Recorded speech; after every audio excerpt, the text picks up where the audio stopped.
Welcome to Self Massage. My name is Sherry Grayson, and I'm going to be talking today. Our lesson is about insomnia. So, if you have trouble getting to sleep, if you have trouble staying asleep, today's massage for yourself will be helpful to encourage you to have restful, relaxing sleep. And one of the things that many studies have found to be quite helpful is creating a transition period for you, creating a bedtime preparation routine, if you will. So I'm going to suggest that you figure out for you what works best. Usually the recommendation is 30 to 60 minutes of no kind of tech, electronics, letting go of TV, turning it off, turning off the computers, the iPads, the iPhones, all of those tech kinds of things, and letting your body find a way to relax. So that might be taking a warm bath or a warm shower, or at least washing your feet underneath the faucet with some warm water, doing whatever you do for bedtime, washing your face, brushing your teeth, perhaps having a warming, relaxing beverage. So, some chamomile tea or some warm milk can be really helpful to begin that relaxation process. Reading a book, writing in your journal, all excellent things that can help you begin to transition into calming the brain, calming the mind, and preparing for sleep. This self massage routine that we're going to address today is very short, so it enables you to easily incorporate it into your bedtime routine, and I think you're going to find it very helpful. So, some suggestions would be to give yourself at least 30 minutes, shut things down, and start your routine. Have some nice warm tea, wash your feet. A lot of the pressure points, we're going to be using acupressure points today, are on the feet or around the ankle. And so, one of the things that is helpful is for them to start clean for us. So, you might have a scrub brush, you can take it in the shower and wash your feet, get rid of all the dirt from the day, and then sit on the edge of your bed and utilize these techniques. All right? So let's get started. So our first two techniques are on the wrist. So I'm going to invite you to find your pinky finger on the flexor surface of your hand. And our first pressure point is called spirit gate. And it is right at the crease here on the pinky side. And you're going to press in. So how do we address acupressure points? We've addressed this in several other videos, so you have a couple choices. If the point is tender when you touch it, my recommendation is to pulse the point, meaning give it a press, release, press, release, press, release.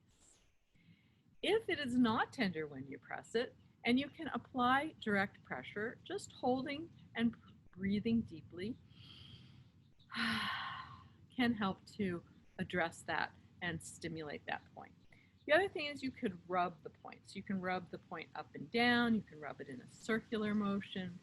And all of these are really helpful for addressing pressure points. So listen to your body.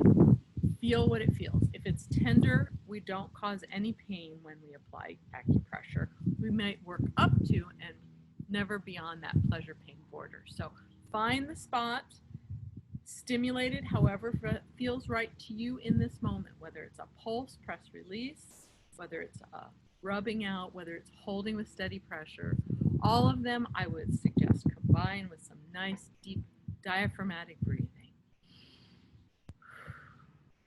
And usually once you've taken 3 to 5 deep breaths, that's a good amount to hold that pressure point, and it's time to move on to the next one. So the next one is inner gate. It is 2.5 finger widths below that crease. So right in between the two bones of your forearm, the ulna and the radius. And you're going to press on that. And again, you can pulse it, you can rub it, you can hold it with direct pressure, and take some deep breaths.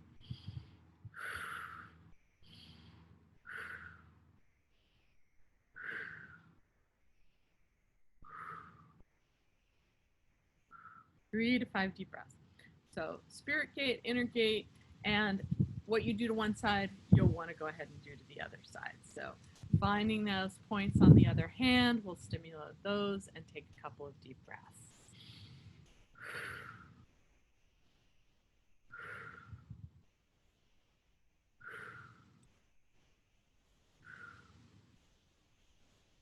And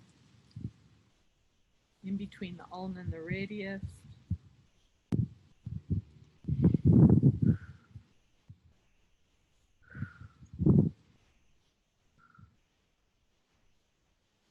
Good. So our next ones are around the ankle and the foot. All right, so our next points are around the ankle. And really working the foot is very tranquilizing overall. Let's see if we can do it so we can both me and my foot in there. Good. Working the feet is very tranquilizing overall and can really help you prepare for sleep, or anytime you're having trouble getting to sleep, working the feet is helpful. So you can go to the foot massage video and do the complete foot massage, and that can be helpful. We're going to do some foot massage as part of this class today. So we're looking for 2 points just below the ankle. So find your ankle bone, and then right where your thumb indents in, just below that ankle bone, is a lovely point called joyful sleep. And this is on the inner ankle. We have a corresponding point on the outer ankle, and I'm going to bring my other foot up so you can see that properly.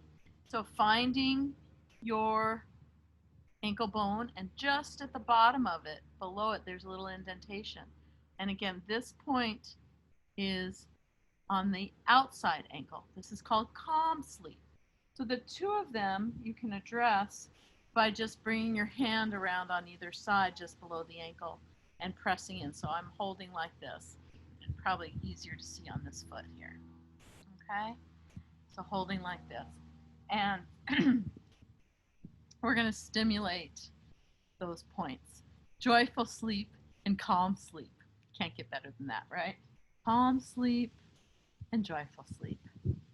Inner and outer ankle just on the bottom of those points. Okay? And we're breathing.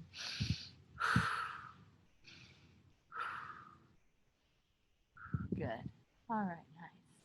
Next point is on our way up the leg a little bit. So we're going to find the top part of our ankle.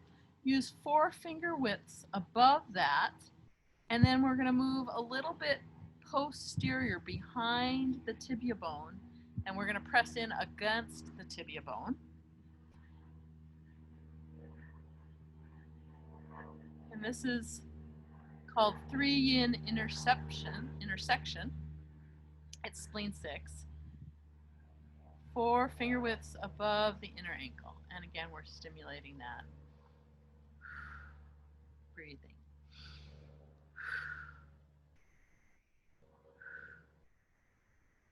Nice. So the next ones are on the foot itself. And as I mentioned, foot massage is really tranquilizing. So I'm going to get a little lotion. And I'm just going to put down just a little more. Massage the foot. Spread that lotion. Get in between the toes.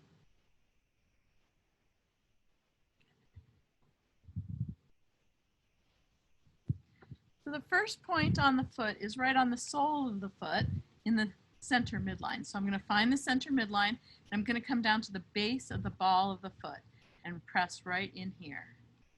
This is kidney 1. It's our bubbling well point,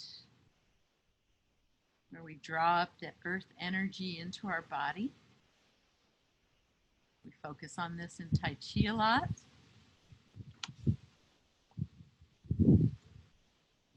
Stimulating kidney 1, bubbling well point. Good. Lost me a little bit there. There we go. Okay, great. There we go. Much better. So from here, I'm going to suggest a couple things. One is, what is the reason for you having difficulty sleeping? If the reason is that you have a lot of thoughts going on in your head, lots of mental chitter and chatter, I'm going to suggest that you massage your big toe. So in reflexology, which is related to acupressure but a little bit different, the big toe is where your brain is and your mind is. So I'm going to suggest that you put your fingers on either side of the big toe and kind of press release your way up to the top a few times, from the neck up to the very top of the big toe. Okay? And then I'm going to suggest you go to the front and the back and do the same thing. Those little squeezers all around the big toe. This can help to calm all those thoughts that are filling your mind. Calm that mind. If you have difficulty sleeping because you get congestion in your sinuses, the toes all affect the sinuses from reflexology paradigm as well. And so I'm going to do the same thing. I'm going to massage all of the toes. I'm going to go front and back. I'm going to go side to side. And I'm going to massage the toes, stimulating those sinus points to help make it easier to breathe as you go to sleep. And then I'm going to go right along the base of the toes here, massage that area. And then just massaging the whole foot.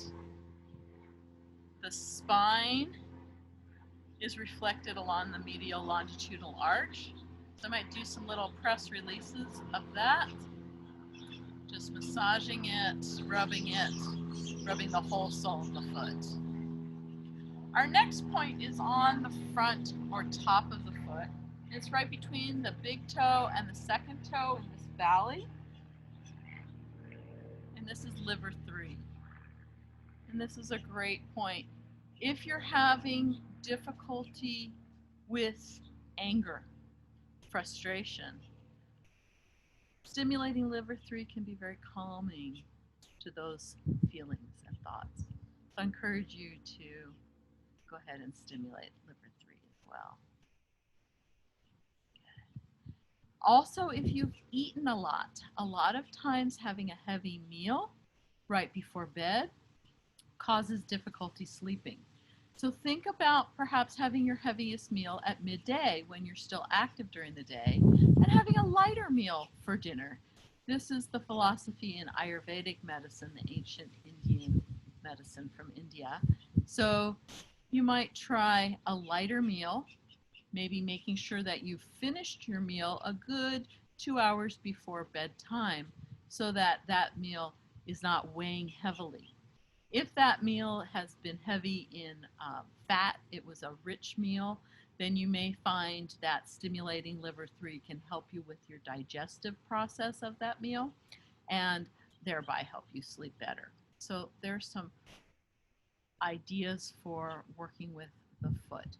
And then, of course, you can massage in between all of the points along the foot, all these bones along the foot, to just make them feel good. Massage them.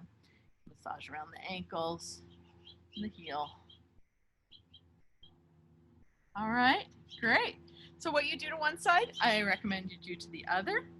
And then our last 2 points that we're going to be addressing are going to be points on the back of the head. And again, if you're having difficulty with a lot of thoughts in your head, this point may help stimulate that. This also helps with tension in the back of the neck. And this is called wind pool point. It's gallbladder 20. And so I've put some stickers back there. I hope they're still there and didn't blow away. But if you bring your hands and your thumbs just rest underneath your skull, there's some natural indentations here where they'll fall in, and you can add pressure by just leaning your head back into your hands and applying the pressure. And again, you can pulse them if they're tender. You can circle them. You can rub them up and down. And this helps with pressure from the head into the neck. And again, deep breathing as you do this.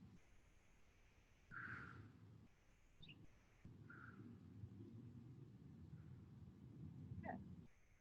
All right, hopefully you can see that all right. A quick, easy do both sides routine for addressing some of the points that can help with insomnia. Some of the studies that have been done with using this acupressure application for insomnia, they had the participants do this as part of a nighttime routine for about 4 weeks. They found that it not only helped during the study, but even 2 weeks after the study. I myself have been incorporating these for the last week, and I noticed definitely having that routine and having the massage as part of the routine is helping me get to sleep easier, stay asleep longer, and I really appreciate that. So I hope you'll find as much benefit as I have in this work. And let's just real quick recap. So we've got pinky side, base of the wrist. We've got right in between the bones. We've got bottom of the ankle inside, bottom of the ankle outside. You can hold it with a kind of pinch. We've got 4 finger widths up and back from the bone. We've got base of the foot. We've got top of the foot. And then work your toes, work your whole foot, and then we've got base of the skull, lean back. All right? Thank you for joining me. I hope that is helpful for you. Have a great day.